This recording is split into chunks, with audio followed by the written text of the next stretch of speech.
Let us now demonstrate how to crop, cut specific areas of the 3D image and convert to slab and MIP type projections.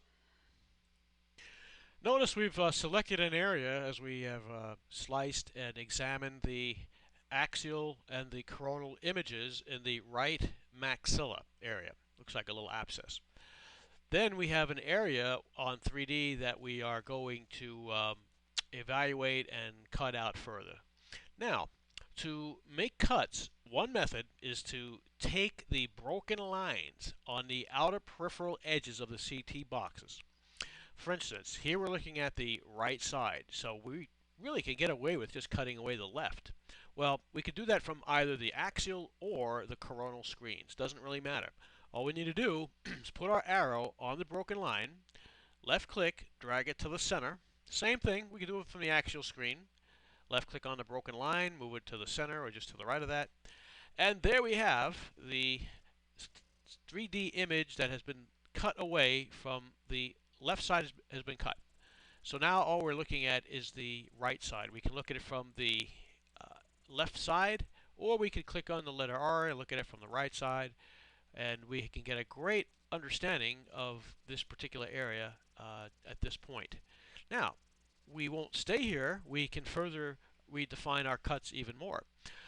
Let's say we want to get rid of the mandible. Well, we can go either to the coronal or the sagittal screen, put the arrow on the broken lines, lift upward, cut away the mandible, and then we have only the right maxilla remaining. So we can take a look at this 3D image. We can double click it and we can evaluate it with just the maxilla, right maxilla in position.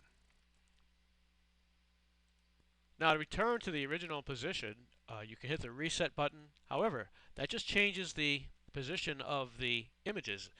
You must go back to the broken lines and drag them back to the outer peripheral edges of the CT frames. And that takes you back to the 3D image in its full field of view mode. Now the other method for cutting or cropping is by using the mask tab. Notice where my arrow is. I'm clicking on the mask tab on the right frame. And at this point, we will also bring in the shift key. Okay, so we're going to hold the shift key down.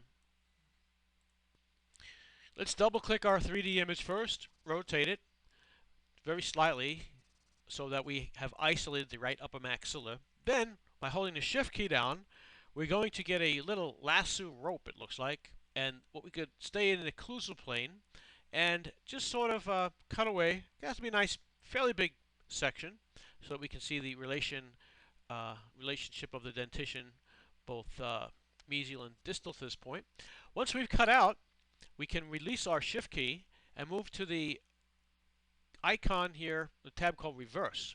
Okay, so now we've reversed it, and so all we have is the section that we cut away. Now we can also cut further if we want to make an additional cut. Well, we can bring the shift key back into position, hold it down, and we can make a further cut, and we can cut out even more unwanted sections and just leave the sections that we wish to remain. Once we release the shift key, then we have the section only that we wish to maintain. Let's say you make a mistake in the way you cut. For instance, let's do another cutaway of a section. Let's say we were going to really cut this section and we make it, oops, we kind of cut it too short. Well, what we can do is go back to the right side, click the undo button on the right, and that will get rid of the last section that we cut away. The last cutaway that we did will restore it back to that position. We could continue selecting the undo key. It takes us back to the next previous step that we've cut away. Or to go back to the very beginning, just clear. Hit the clear button under the mask, and then you can go back to the original full 3D mode position.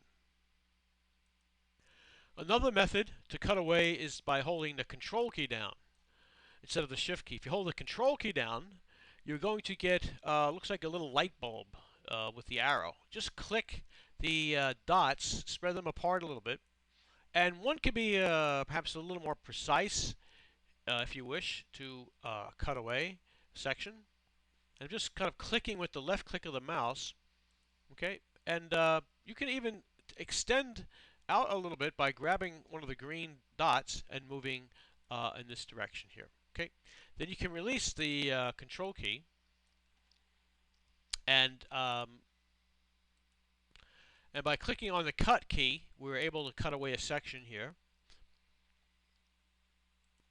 And by hitting the reverse key, we're able to get this section in here. And hit reverse again, and you can just go back and forth like a toggle. Okay. The same applies for undo and clear, and so that's pretty much the easiest way of cutting away a particular section on the 3D that you wish. Now let's talk about slab. Slab is the tab just next to mask. When you select slab, you have to click the slab box. What we're doing is the ability to reslice in 3D. So once we click slab, we have adjusted our slice thickness. Now, with the 3D setting, we have the slice thickness that defaults right now to 10 millimeters. We could change this by a number of ways. We can click the up arrow and extend out the slab. This is your default slab in millimeters. Or you may just scroll the sliding bar, which I kind of like. It's the easiest. And once you release it, tells you what your number is here. The numbers below give you a quick method of selecting what your default frame would be for, or your slice thickness. One can click 10 millimeters, 5, which becomes a 5 millimeter cut here, or you can just scroll the bar and click 1. Now, once you have done this, you can continue to scroll, and you can continue window leveling. You can also apply different templates as well. Some templates look better in slab than others. Okay, like I think the 3D Perio looks a little bit better. And not only can you slab it, but you can rotate it, and you can slab with the middle wheel, slice down to see the roots. Okay, and you get a better look here at this what looks like an abscess region. Now, I highly recommend for slab to once we're in slab, I would suggest more so than 3D, change it to a MIP. Once we click MIP on the bottom, MIP means maximum intensity projection. It's just a fancy name for converting it to a slabbed CT image. Okay, so it looks a little bright once you click MIP.